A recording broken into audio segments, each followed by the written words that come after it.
In a small village in Nigeria, there was a young woman named Uloma. The village had a very strict rule.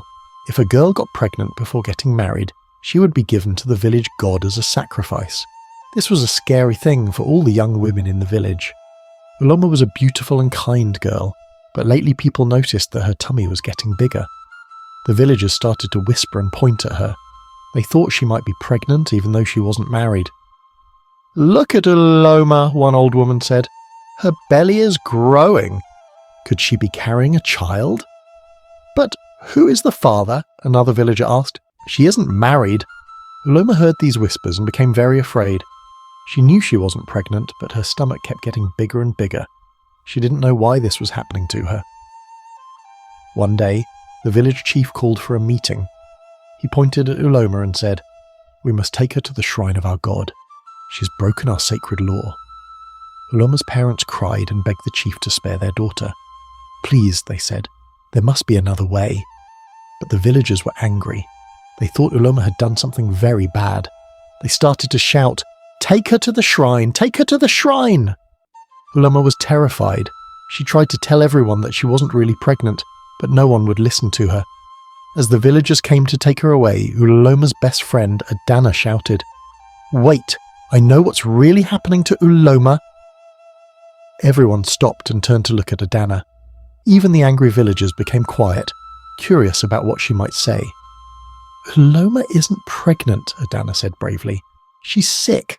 I've seen this before in my grandmother's village." The village chief frowned. "Sick? What do you mean, child?" Adanna took a deep breath and explained. "There's a rare illness that makes people's stomachs grow big, even when they are not expecting a baby. My grandmother told me about it." The villagers started to whisper among themselves. Some looked confused, others doubtful. Uloma's parents hugged their daughter tightly. "Is this true, Uloma?" her mother asked. Uloma nodded, tears in her eyes. "I tried to tell everyone, but no one would listen. I don't know why my stomach is getting bigger, but I'm not pregnant." The village chief scratched his head. He wasn't sure what to believe. "How can we be certain?" he asked. Just then, an old woman stepped forward. It was Nne Nne, the oldest woman in the village. She walked slowly towards Uloma, leaning on her walking stick. Nne Nne looked closely at Uloma, then placed a wrinkled hand on the young woman's swollen belly. Everyone held their breath, waiting to hear what the old woman would say. After what seemed like forever, Nne Nne turned to face the villagers. Her face was serious as she opened her mouth to speak. Nne Nne's voice was quiet but strong. "This child speaks the truth," she said, nodding towards Adanna. "Uloma is not with child. There is something else growing inside her, but it is not a baby." The villagers gasped. Some looked relieved, others confused. The chief asked, "But what is it then, Nne Nne? What makes her stomach grow like this?" Nne Nne shook her head slowly. "I have seen this only once before, many years ago. It is a rare condition. We must take Uloma to the healing stream in the sacred forest. Only there can we find out what truly ails her." The village chief thought for a moment, then nodded. "Very well. We will go to the healing stream. But if we find out that Uloma has lied to us, the punishment will be even worse." Uloma felt both scared and hopeful. She knew she wasn't lying. But what if the healing stream couldn't help her? What if the thing inside her was something even more terrible than they thought? The next morning, a small group set out for the sacred forest. Uloma walked between her parents, with Adanna close behind. The village chief and Nne Nne led the way. As they entered the dark forest, strange noises surrounded them. Birds called out warnings, and unseen animals rustled in the bushes. After walking for what seemed like hours, they finally reached the healing stream. Its water sparkled with an odd, blue light. Nne Nne motioned for Uloma to step into the stream. Trembling, Uloma slowly walked into the cool water. As soon as her feet touched the stream, the water around her began to glow brightly. Suddenly, Uloma felt a strong movement in her belly. She looked down and saw her stomach moving strangely, as if something inside was trying to get out. The glowing water swirled around her, and she felt a tingling sensation all over her body. Everyone watched in amazement as Uloma's stomach began to shrink. But instead of disappearing completely, a small lump remained. The lump moved towards her side, and then, to everyone's shock, it began to push through her skin. Uloma cried out, more in surprise than pain. The villagers gasped and stepped back. Even Nne Nne's eyes widened in disbelief. Slowly, a small round object emerged from Uloma's side.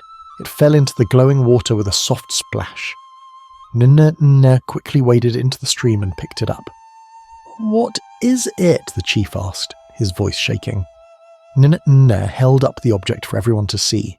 It was a smooth, shiny stone about the size of a mango. It glowed with the same blue light as the stream. "This," Nne said in awe, "is a spirit stone. It is very rare and very powerful. Sometimes these stones choose a person to carry them until they are ready to be born into our world." Uloma, now free from the stone, stepped out of the stream. Her stomach was back to normal, and she felt lighter than she had in months. The chief looked at Uloma with newfound respect. "I apologize for doubting you, Uloma. You have brought a great blessing to our village." As they all gathered around to look at the spirit stone, Adanna noticed something strange. The stone seemed to be pulsing, almost as if it had a heartbeat, and then, to everyone's amazement, a tiny crack appeared on its surface. The stone was hatching. But what would come out? As they all leaned in for a closer look, the crack on the spirit stone grew bigger. A soft, warm light began to shine from inside.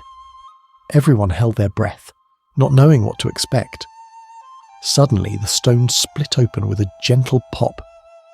Out of it came a tiny, glowing creature. It was no bigger than a butterfly, but it had the shape of a person.